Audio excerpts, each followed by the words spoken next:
I'm asking you this on air because I haven't gotten a straight answer behind the scenes. Why is my heart racing? What happened to my vintage Levi bell-bottoms? What happened to them? What happened to them? Okay. Well, listen. I went to an ABBA night. It was definitely a lot of fun. I was looking pretty good. But I brought them to the dry cleaner, and Joe, they had some, like, black sludge on them almost. How? I don't know. There was a lot of people in that little I said space. to you, I said these are extremely valuable, one-of-a-kind, vintage, cannot be Treat them replaced. like the Marilyn Monroe dress. Yes. And they have and if Kim got black sludge on the Marilyn Monroe dress, people would have killed her. It wasn't at ABBA night. It gets crazy. You know what I mean? Like when they're playing Dancing Queen, like what are you going to do? You're going to step on people's pants. ABBA night was like a month ago. And then I went away. I want to wear my jeans. And then I went away. And like, then I have to still go back. Yeah, when will that be a priority? Tomorrow. I hope. At least I'm telling the truth. At least you're telling the truth. Good children. Hey, you guys, welcome back to another episode of Good Children, the podcast where me and Andrew discuss our joint childhood in the early 2000s and all of the trauma, nostalgia, and lies that come along with it. Speaking of lies, what's today's subject, King? Lying. Right. Why Do did you lie? Yes.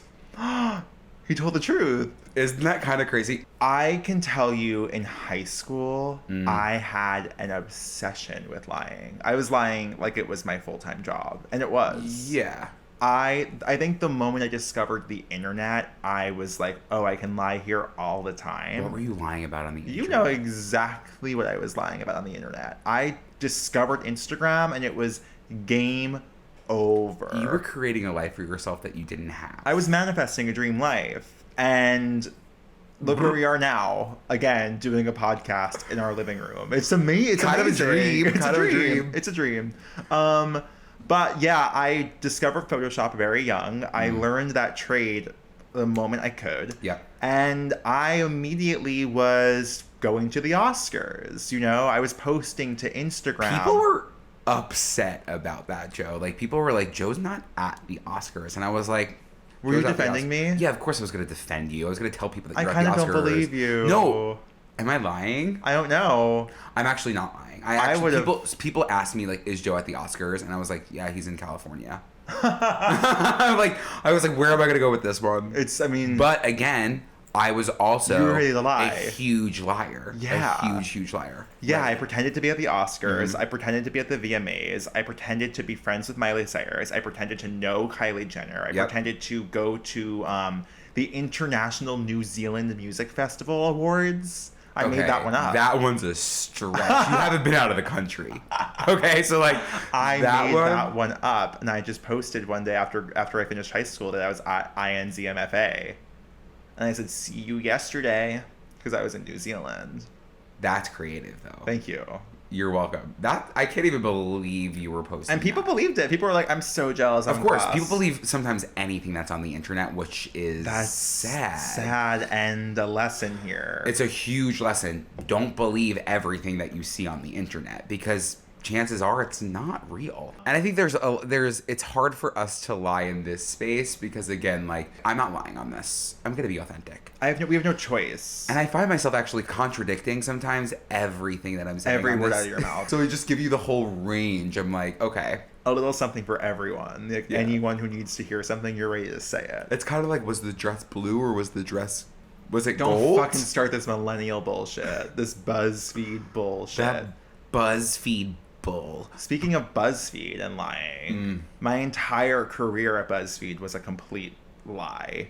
I mean, I worked there, but I, barely worked, and I spent that entire time. First of all, if you worked at BuzzFeed between the years of 2014 or 2020, you deserve a veterans discount.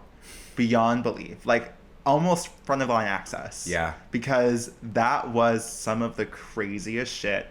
I was there for a year and a half. Some of the craziest shit I've ever witnessed, and I have worked in some crazy places. And that one was out of control. But I spent my time there taking pictures of myself, having my coworkers photograph me, and then the rest of my day in the edit chamber, You know, immediately tweaking, tucking, tuning so that I fit this image that I needed to fit of like the BuzzFeed gay. Yeah. And it worked because that's when I got into what was Everliker.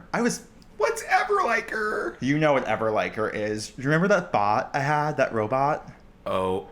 Are you talking about when you were buying likes? I was buying likes. No, that's a whole other. We can get into buying likes right now. I was buying likes. My parents could have taken out a second mortgage for the amount of likes I was buying. Like, I was buying likes incessantly. And I was like, how the hell is Joe getting these likes? That's what I'm saying about me lying, is it was obvious. Like, I was never not, like, it was I wasn't fooling anyone. Mm-mm. They saw right through me. They see right through me, to quote Taylor Swift. But, like, I believed it. And that's the thing. People were believing it. People are gullible. You need to realize that, like, people were believing that you were getting that many likes. I would post on Instagram, I was like spending actual cash money on these likes. I mean, if we're learning anything throughout these episodes, like, from webkins to likes, like, you were dishing out I had a spending issue. It actually has tapered off, though. It's tapered off because I had to pay my taxes and I lost all of my money. You wish you could have lied at that moment. Yeah, no, but I was buying likes. But on top of that, Everliker was a program. It was designed, it plugged into my Instagram, and it would like 1,400 pictures a day through the hashtag Instagay. So my Instagram would get exposed to like 1,400 people minimum a day, gay men, who are using hashtag Instagay. So in a matter of like 3 months, I went from like 2,000 Instagram followers, and 1,000 of those were probably fake, to like 6,000, because those were like, I was legitimately bugging the system to get followers. And that's when things got weird for me on Instagram. What was happening with you on Instagram? So you have all this attention now from these gamers. Yes, and I was what was going so on? tuned. I was basically Lil Michaela. You know, like none of what I looked like was real. None of what I presented was real. But I was getting these comments that were like, let me sniff those pits. And like, I'm living at home. Like, my mom is also commenting on my Instagram. Your mom's like, Joe, time for dinner. And I'm like, okay. I'm getting like big feet. And I'm like, okay. That's bizarre. It was seeking approval, and I was getting what I wanted, but like as I was getting it, I was like, what the fuck is this? Yeah. And the craziest part is that I don't know, and I'm putting this on the record now because it might come back to bite me. I don't know what I liked for those couple of months. So in retrospect, if someone goes back into something and finds that I liked an Instagram from like 2017 to 2019, it might have been the bot. Imagine it's like something horrendous that I liked. Oh my god, you're right. Because it was just under the hashtag Instagay. Are you kind of nervous? I am happy I'm talking about it right now, but I can't prove that. Like, if that happens, I'm just gonna have to own up to it. I'll be like, yeah, I actually am fucking crazy. You were crazy. But honestly, like, since you are talking about editing, like, I do want to deep dive into Facetune. I think it does need to be discussed. I think that it needs to be addressed for everybody out there. Because if you've never used Facetune, good for you. Good for you. Good for Jill. You are the elite. I mean, there is an embarrassment to it. I think that, like, obviously there's deep-rooted reasons why you're editing the photos. Like, I would sit at a picture. Someone would take a picture of me. I would sit at that picture. And then, honestly, like, for me talking a big game about me not being technologically savvy, I was actually Instagram to I the could bone. work Facetune. Facetune to the bone. Actually, like, jawline amazing, but I didn't have a jawline, and that was okay. I know the pictures of you that I would see, and I'd be like, who the fuck even is this? Yeah, a lot of the pictures were like when I was abroad, or like when I was definitely like in a bathing suit or a tight fitted shirt. Like, I was always like, I have a big chest, and I need to make people feel like I don't have a big chest. And now those perky milkers, my perky, people pay for those. Yeah. You know what I mean? Do you still have Facetune on your phone? No. I do. Joe, why? Just for the day that you need it? It's like, in case you need a quick little edit. I'm not gonna like I'll admit right here in the podcast that like I'm definitely trying to champion this movement of like body positivity and like just post what you look like, and it's so freeing, and this is very freeing. Like, as we were talking about last night, like, it doesn't get more authentic in terms of actual appearance than like appearing on camera for 45 minutes. Like, you can't hide what you look like, but There are times when I look at a picture of myself and I'm like, this would be so much better if like I'll like move my arm fat to like a little bit less of like noticeable moment. And it's so infrequent now. Like, and the only time I really use it now is if I have like a crazy pimple and I'm like, this will go away in 2 days, and I could just like zap it out. Yeah. When do you think you started lying? Do you think that like honestly like because we were lying about ourselves for so long, we just thought it was normal to lie? That's why there's so many crazy gay serial killers. Oh my God. Hello? Like, absolutely yes. You grow up with the instinct to lie about who you are. And that's like some fucking Darren Criss and Versace shit. You know, it's like the creation of the mythology of who you are because you don't get to just like grow up as who you are. So it's pretty easy to start lying. Speaking of Darren Criss and Versace, Andrew Cunanan. You think I'm giving that? You've always given me that. But people say that about me as well. When Don't Fuck With Cats came out, multiple people told me, you really remind me of the guy in that show. He's a serial killer. No, Joe, that was a disgusting, sick, and twisted serial killer. People were like, he's giving me you vibes. In those people's defense, that man was like creating fan profiles for himself and like photoshopping himself all over the world, like pretending he was a celebrity. One place I was notoriously lying was Club Penguin. How? I was on Club Penguin like it was fucking Match.com. I was showing up on Club Penguin. I was catfishing. I was trying to get a Club Penguin boyfriend, so I would show up in drag. I think my name would probably be like Ashley. And I would go to the iceberg. I'd find a hot piece of penguin ass, and I'd get a boyfriend. They weren't covering that on Catfish. They should have been. The best place to go on a date in Club Penguin was the pizza parlor. And like that is where I would go time and time and time again. You just wanted a slice and a little dice. Imagine Neve from Catfish appeared in Club Penguin, like Rockhopper. Who among us can say they weren't in a Club Penguin relationship? Were you in a Club Penguin relationship? Joe, of course I was not in a Club Penguin relationship. And it's like, it's lying also in a sense of like, I think back to, even when my parents would be like, how was school? Good. Did you do anything? No. And you're like, okay, like that's not necessarily a lie, but like that is what we were just bred to do. I have a really good lying story. Oh my God, please. And it's to you. And I don't know if you've ever heard the story. It was 8th grade. Maybe it was 9th grade, which makes the story sadder because I was in a different high school. You were coming over to carve pumpkins. Do you know the pumpkin party story? No. Oh my God. You were coming over to carve pumpkins, and at the last minute you canceled. And it was like a Friday night. Okay. And it was like me, my mom, my sister, and you were going to carve pumpkins for Halloween. You canceled. Something else was going on. I was like, I know exactly what to do.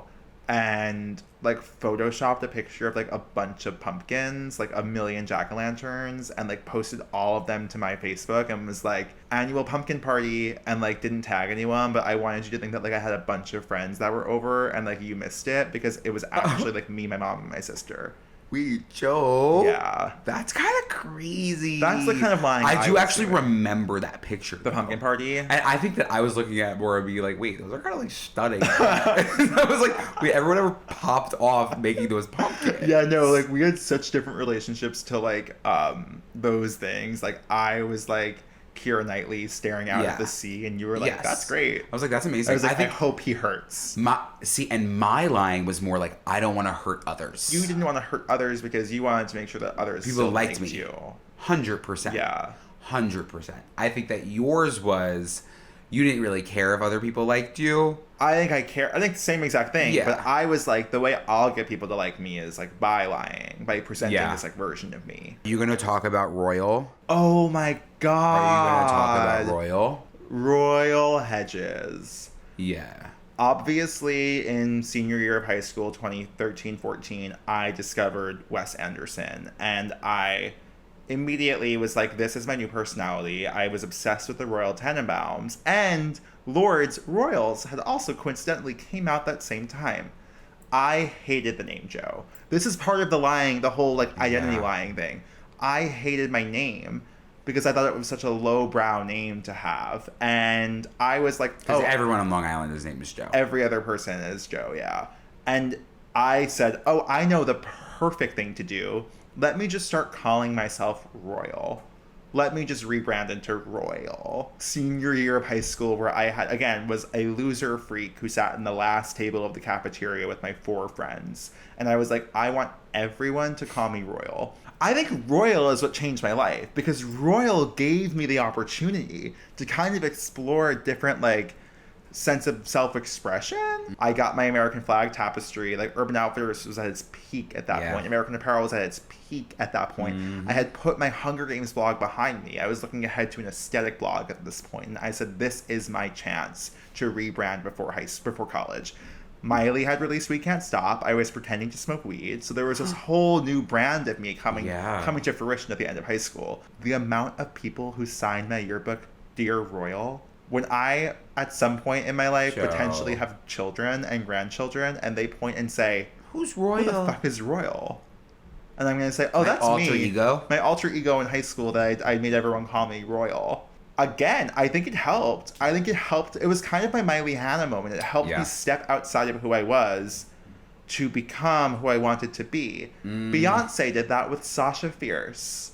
It's a manifestation technique, actually. What did you think about Royal? What was your POV on that? I kind of was like, what the fuck is going on? I actually was like, I don't know what's happening with Joe right now, but like, he does want to be addressed by Royal. I don't think that you really told me to call you Royal, because I wouldn't call you Royal. Yeah. I was like, who the hell do you think you are?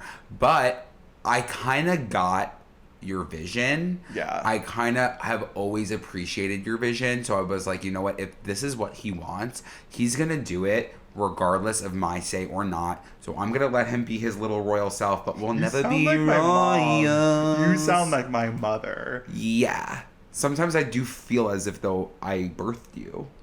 You definitely cook me dinner every single night. Every single night. So that definitely counts for something. So that's at least a little something.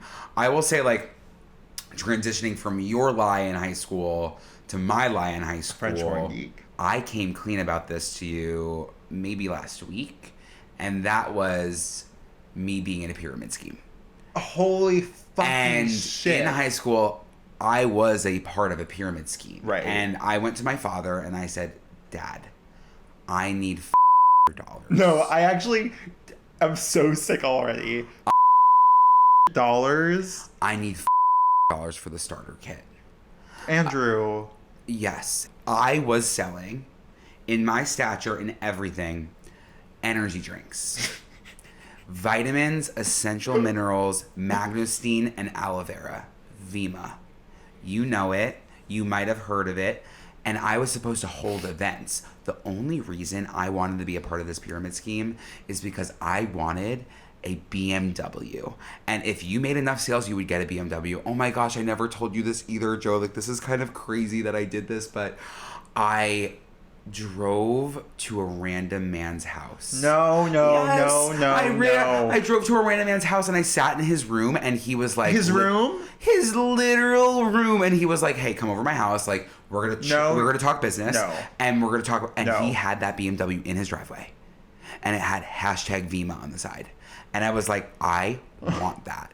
So I went over to his house. I didn't tell anybody. Your parents? They didn't know.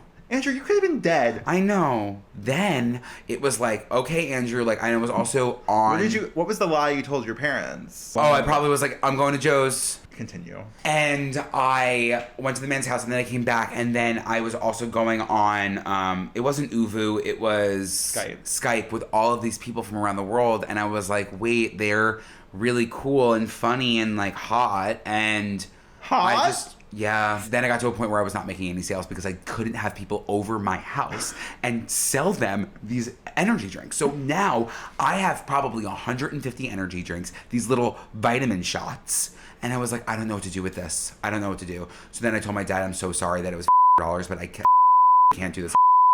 Anxieties through the roof. Yeah. Through the roof. I had a notebook of everything. I was taking notes every single night. I was on these Skypes every single night. I was on these call-in calls, writing notes. To this day, you don't even know. I don't think that you know that the Notes app exists. again, like Andrew is writing handwritten. It's like living with actually my like 85-year-old Hungarian immigrant grandmother. There are handwritten notes all over this apartment with instructions on how to use technology. Yes, I'm feeling really good. I'm feeling really free that I came out. About your pyramid scheme. About my pyramid scheme. Yeah, and at that point in my life, I was working towards material things. Yes, and now you've really progressed past that. Listen, I think I had progressed past that. Like, I truly, like, my clothes, they're mostly hand-me-downs. Probably Joe's. I bought these pants because they were on sale. I would give you an article of clothing that I wore for 7 years straight and didn't hear a peep about the whole time. Andrew puts it on and receives an exorbitant amount of compliments. Exorbitant. Like, every time you'd post an Instagram, like, in a shirt I wore, I owned, the comments would be about the shirt. They'd be like, I literally love this shirt on you. You look amazing. Yes, and I'm like, and I wore it for fucking years and I'd didn't be hear like, a single thanks, thing. this is my favorite shirt that I got. That's, you definitely took the credit in that way. I'm like, yeah, it's from Urban. I'm like, yeah, I think it's ASOS. I don't know about you, and I can't imagine you were doing this.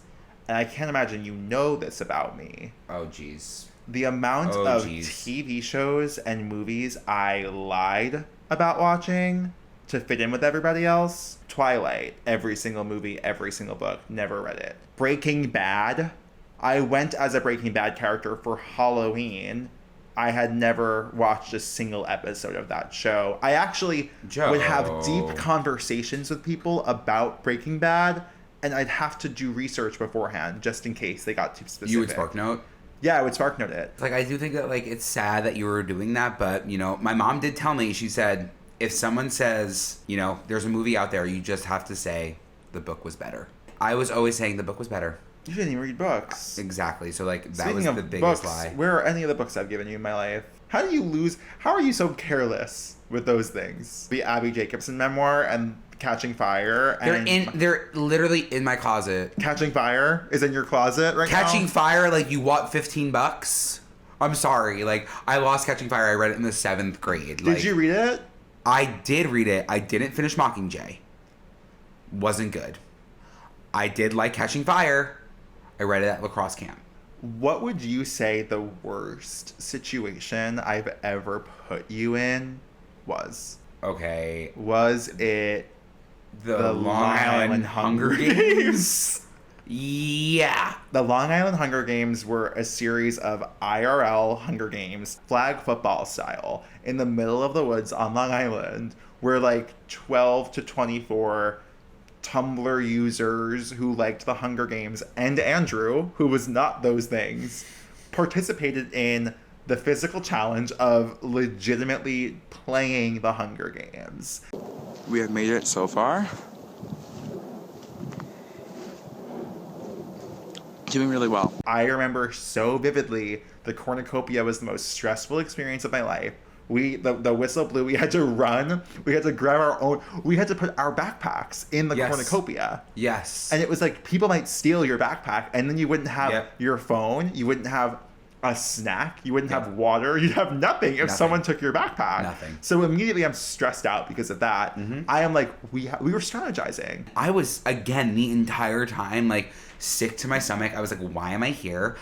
I'm gonna die. And you did. And I did. And that is when the first time, like, I think a lie has been flipped onto me. It was like hey, you want to be an alliance? And I'm like, literally, yes. Thank you I disappeared. for asking. Why did I disappear?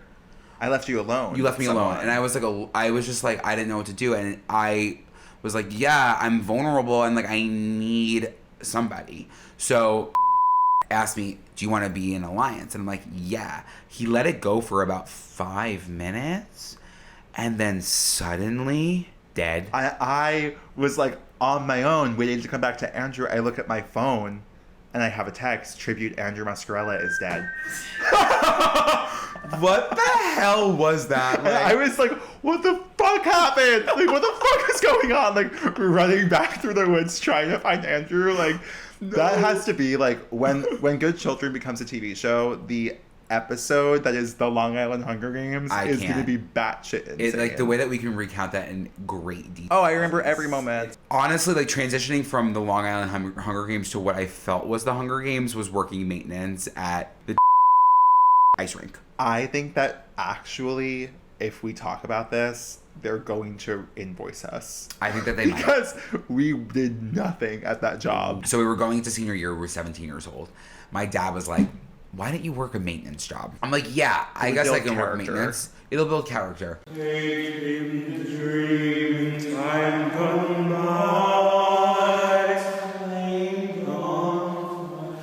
hope was young and life worth living. We were with these men. Jerry was the sweetest Italian man ever. I, to this day, do feel bad lying to Jerry. Oh, But I didn't feel bad lying to Jerry. We lied to Jerry. We were getting like milkshakes at 11:30 in the morning. Yeah, they're like, hey, Joe, Andrew, can you guys pick the weeds? I will say, like, I'll never forget the worst time I lied to Jerry. You weren't there. I was driving the golf cart and I said, Jerry, I really got to go to the bathroom. I get in that golf cart. I zoom. I go right into that ice rink. I go to the concession stand and I'll say, can I have a cookie? They had the best cookies. They did. And there was glass windows. I sat looking through that glass window, eating that cookie, staring at this 75-year-old Italian man picking weeds, sweating. And I was like, sorry, Jerry. I was dehydrated. Yeah. I actually realized the other day I was dehydrated for all of my childhood in high school. Because you weren't drinking water. I actually remember like how much it would hurt when I peed for like most of my childhood. And I remember at one point being like, I must have an STD. And wait. It clicked to me. I was like, oh my God, like that cleared up. You know, like my STD I had in high school cleared up. And I was like, I just started drinking water. So like that entire time I would just like be so dehydrated that like it fully burned when I peed. To this day, and this is a reminder to drink water, because to this day, Joe, I'm dehydrated. You're dehydrated. I can tell. I'm so dehydrated. No, I know. And like the thing is, like, I think I hydrate pretty well, but like I still like will be dehydrated. You're not drinking water, and you're drinking coffee. Again, it's because you grew up playing sports and I grew up playing Halo, and I did not need to hydrate, and you actually needed to be alive. Who are the women that you lied about finding hot in middle school and high school to tell people that you were straight? Okay, you want to go through them? Yeah. We're gonna do first Selena Gomez. Right. Second was Anna Sophia Robb. Anna Sophia Robb. I'm so sorry. Why were we as closeted gay boys trying to prove that we're straight by saying that we thought Anna Sophia Robb was hot? Not that she's not. No. But that's who we're going to pick. I was like, she is beautiful, a blonde yes. bombshell. And so talented and rich. Going from Anna Sophia Robb to Chloe Grace Moretz. Oh my God, I would Photoshop myself with Chloe Grace Moretz. Yeah, that was someone else. She was beautiful. Yes. She is beautiful. She is gorge. And I was like, oh my God, I want to marry Chloe Grace Moretz. And I believed I was going to. I firmly believed I would be in a relationship with Chloe Grace Moretz. Yes. I remember having like straight guy friends that like enjoyed Webkins a little too much. Yeah. What was that about? They weren't coming clean. You think they're still to this day like closeted? I do think so. I mean, like, I don't want to project, but I do think that like if you were dabbling in Webkins, like you were a man, like you just have to let's have a conversation. Yeah, you have to suck one dick. At least one. Yeah. Webkins is a gateway drug. To dick and cock. Yeah. The cheeky frog, the cheeky monkey, the cheeky dog, I would say, and correct me if I'm wrong. I will. Club Penguin is for the straight boys who are somehow allies now, but that's only because they are dating the Webkins girls. Because if you were a girl playing Webkins, you were a freak. Mm-hmm. If you're a boy playing Webkins, you're gay. If you're a girl playing Neopets, you have a mental health issue. One thing I will say, Club Penguin, straight boys, or catfishing gays. And I stand by that. The Neopets, the ones that the hair grew? No, ooh. I'm thinking, what's the one, you know what I mean? Pony? No, girl, it's the one that you water and like suddenly there's moss.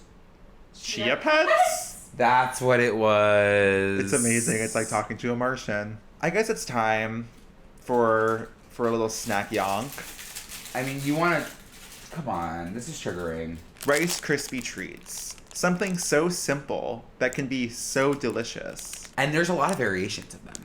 But, like, you're never going to beat beats the her. classic. Andrew shuffling out of my house as fast as he possibly could with a pocket full of Rice Krispie treats that were stolen from my home. Because, like, the thing is, like, you had Rice Krispie treats, and I didn't have Rice Krispie treats at my house. And I could have asked my mom, hey, Mom, can you get me some Rice Krispie treats? And she would have, with pleasure, gotten with them. literal pleasure. But I honestly think that what you had were, like, the regular Rice Krispies and, like, the chocolate bottomed, the CBBs, the chocolate bottom bitches. Yeah. And I was like, I need to get a few of those in this mouth immediately. So I shoved them in my pockets, not thinking that anyone was going to know, because you were, like, maybe in the playroom. I was in the playroom. And maybe your mom was, like, somewhere else. And, like, the way that I actually, like, tiptoed through the tulips to get to that pantry, swung that little door open, clawed Fucking Grinch. like the Grinch, clawed those Rice Krispie treats and shoved them in these little with pockets. Those tiny fingers. With those tiny thick sausages. fingers. And I shoved them right in and I walked right out and I was like, no one even knew. Oh, And the rest is history. You're marked. My parents talk about that almost, I would say, once a month. I hear that story to this day. That and the Carvel ice cream that you ate out of the garbage. Now that is a fat lie. I mean, they're sweet smelling. This smells like Play-Doh. That's the thing. It's like, I'll say it. I do like Starbucks Rice Krispie treat. You just let it flip on that tongue, like, just like when I stole the Rice Krispie treats. They hit just the same. Does it take you back? Uh-huh. I'll say, like, plain Rice Krispie treats for sure, but, like, the sprinkled ones, the ones with sprinkles, Oh, or yeah. the chocolate drizzle, Uh-huh. game over. I think, like, the moral of this whole story is, like, let's stop lying. Let's stop lying. I mean, like, I know that we're still in our process of undoing the lies that Yeah. we've done in our lives. What has been for you the greatest relief in, like, stopping the lies? I would consider starting Good Children the end of a lot of lies. Yes. I think that, like, a lot, and at least from, like, me having conversations with my family or hearing from other people, like, this could not be more vulnerable, I think. And, like, people are learning a lot of things that I have kept in for so long. Yeah. Or just, like, because I've been presenting myself as a way that people didn't know that was me. Yeah. And it is really freeing. It's really freeing for people who might see me on the apps. Just text me. They're like, just text me. But, again, performing through a photo. Not like, now feeling like, okay, I'm letting everything out there. Yeah. I'm not the lie that my picture might say. There was so much for me, like, riding on my perceived masculinity. Yes. A lot, and, like, my speaking voice and the way I talked. And I think that when I started doing TikTok and I started doing the Abigail Williams videos, I was so sick at the idea that my dating prospects were going to go down. Yeah. That's what I was concerned about. Nothing else. I didn't care about judgment. I cared that people were not going to want to date me, that men were not going to want to date me because so I was messed up. doing videos in a wig and being effeminate. And that is, like, a major reason that I stopped doing them at that point, because I was like, oh my God, like, this is ruining my life. Yeah. When in reality, it was doing the opposite. It was actively giving me opportunities and making my life better. Yeah. But I wasn't ready to accept that, like, No. I wasn't ready to unpack that, like, internalized homophobia and internalized misogyny and just, like, lean in. But Good Children has come to this point, especially doing it together, like, in this symbiotic way, where I just don't really give a fuck anymore. I don't care at all. As Frank Ocean's mother said, don't try to be like someone else. Don't try to be someone else. Be yourself. And know that that's good enough. And on that note, this has been another beautiful, sunny episode of Good Children. Thank you so much for tuning in, and thank you so much for subscribing, pressing the bell button, downloading, reviewing, liking, rating 5 stars on Apple Podcasts and Spotify. Thank you for leaving your comments. Thank you for your TikTok engagement. Thank you for your Instagram follows. Yeah, kind of crazy. And I didn't have to use Everliker this time. You didn't have to use Everliker. It's so crazy to have followers. This is exactly what I mean. The people who follow me on Instagram now, I'm like, oh, you wanted to see more of me. Yep. You don't want to see the version of me that I'm presenting here. No. And thank you to Jill Webb, who has been posing in her camera for a couple seconds now. And yeah, she wanted the recognition, and she deserves it. yeah, thank you, Jill, so much for your producing talents and your beauty that you bring to the space every week. Don't forget to follow us on TikTok at Good Children Pod. Don't forget to follow me on TikTok at Be Quiet Joe. Me on TikTok at Andrew_Musky, MUSKY. We're on Instagram now, which I didn't want to do, but nevertheless she persisted, at Good Children Pod on Instagram, at JOEHEGYES Hedges on Instagram. At Andrew MUSCARELLA on Instagram. And at Jill_M_Webb on Twitter. We're all just trying to break free. We're soaring, flying. There's not a star in heaven that we can reach. If we're trying, so I'm breaking free.